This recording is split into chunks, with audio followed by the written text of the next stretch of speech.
Hai adik-adik sekolah minggu, apa kabarnya?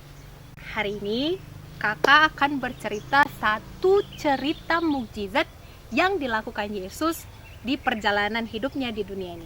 Kamu penasaran kan apa ceritanya? Tapi sebelumnya kamu siap-siap dulu duduk di depan TV dan siap untuk mendengarkan cerita ini. Kakak mau kasih clue-nya.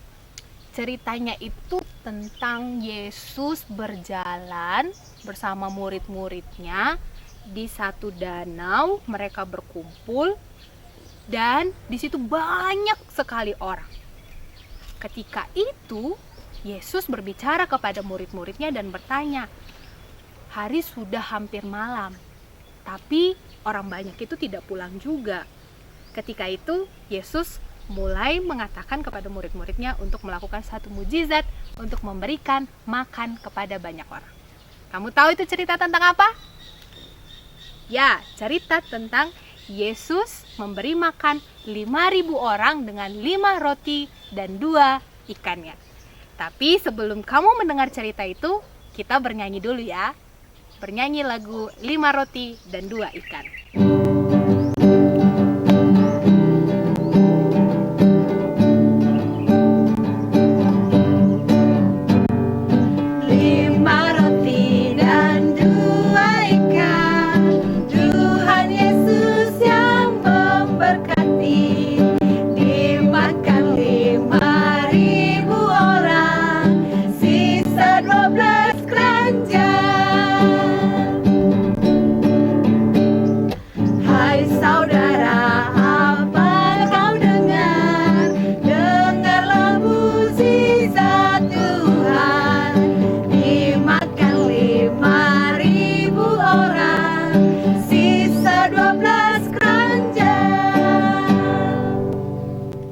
Nah, adik-adik, ketika Yesus berangkat ke seberang Danau Galilea, yaitu Danau Tiberias, dia berjalan bersama murid-muridnya.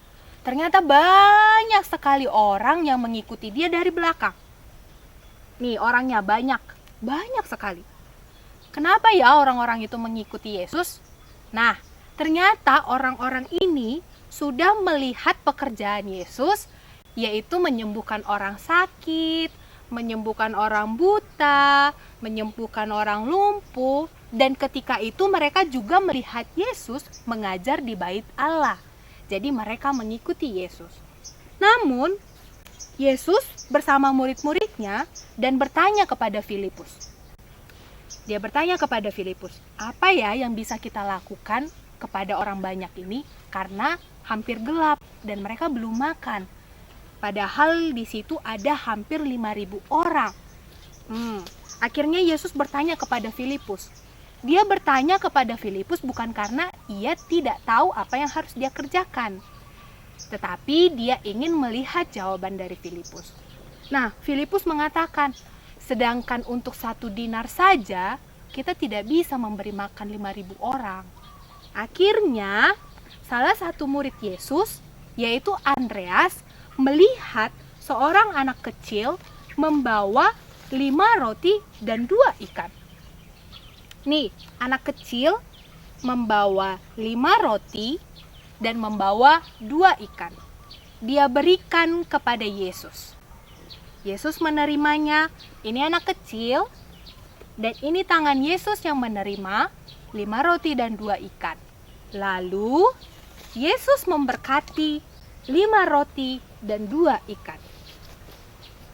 Yesus mengangkat 5 roti dan 2 ikan dan dia memberkati 5 roti dan 2 ikan. Lalu Yesus memberikan kepada murid-muridnya untuk dibagikan kepada 5.000 orang laki-laki yang saat itu hadir untuk mengikut Yesus. Kamu tahu apa yang terjadi? Ternyata ketika mereka telah selesai memakan 5 roti dan 2 ikan yang dibagikan oleh Yesus, masih sisa 12 keranjang. Wow.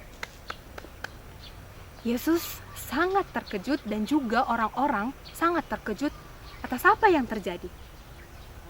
Dari 5 roti dan 2 ikan, sisa 12 keranjang. Sungguh besar bukan perbuatan Tuhan Yesus? Nah, adik-adik, kamu pernah tidak merasakan mujizat yang dilakukan Yesus dalam hidupmu? Kakak harap kamu pernah ya merasakannya. Ketika kamu merasakan sakit, ketika kamu melihat orang tuamu sakit, ketika kamu melihat adikmu sakit atau kakakmu sakit, pada saat itu apa yang kamu lakukan?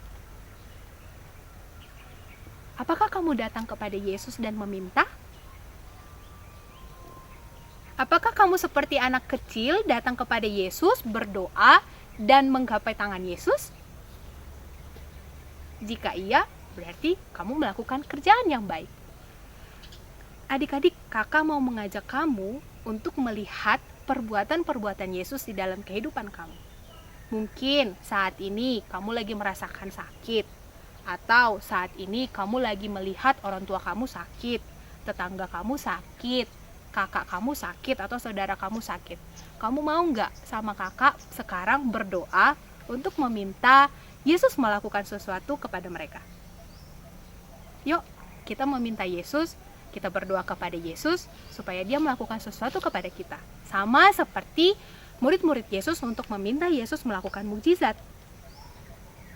Kamu berdoa ya, supaya Yesus mendengarkan doa kamu dan melakukan perbuatannya kepada kamu. Nah, yang kedua yang boleh kita pelajari dari kisah ini adalah ketika kamu memberikan sesuatu untuk menolong orang lain, ternyata Yesus memberkati kehidupan kamu. Jadi, ketika seorang anak kecil memberikan 5 roti dan 2 ikan, ternyata sisanya banyak dan boleh menolong orang lain. Jadi apapun yang kamu berikan dengan ketulusan hati, entah itu cuman makanan kecil kepada orang yang membutuhkan, entah itu ketika kamu meminjamkan pensil kepada adik kamu yang membutuhkan, atau kamu meminjamkan pena kepada teman kamu, atau kamu mengajari teman kamu yang tidak tahu pelajarannya, kamu sedang melakukan perbuatan baik yang bisa membantu orang lain. Jadi jangan pernah merasa kecil atas apa yang kamu lakukan, meskipun hanya sedikit yang bisa kamu lakukan, tetapi itu bisa membantu orang lain. Jadi mulai besok coba bantu temannya, bantu mamanya di rumah, bantu kakaknya, ajari adiknya. Gak usah merasa takut dan tidak usah merasa kecil, karena perbuatan kecil kamu bisa membantu orang lain.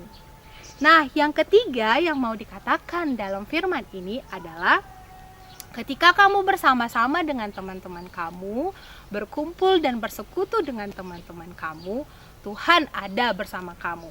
Yesus ada bersama kamu. Jadi, ketika kamu bersama-sama dengan teman, bersama-sama dengan saudara-saudara kamu bersama-sama dengan mereka untuk memuji Tuhan, melakukan perbuatan yang besar di dalam kehidupan kamu. Jadilah anak yang penolong, jadilah anak yang mau bersekutu bersama dengan teman-teman kamu, dan jadilah anak yang takut akan Tuhan. Nah, adik-adik, kakak punya satu lagu buku Ende yang mungkin ini terkenal sekali. Tanganmu yang kecil boleh membantu orang tuamu, boleh membantu ibumu, sekarang juga boleh membantu banyak orang.